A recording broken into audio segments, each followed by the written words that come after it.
Hey everyone, today I'm gonna show you how to automatically turn off mobile hotspot on your Galaxy S26 Ultra. Easily customize time duration.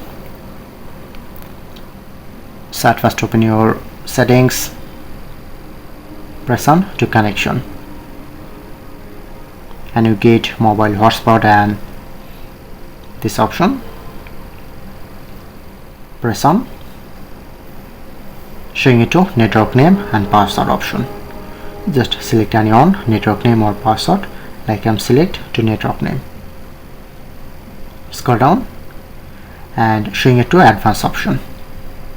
Press on, showing it to turn off when no device connected for 5 minutes, 30 minutes, 60 or never time out.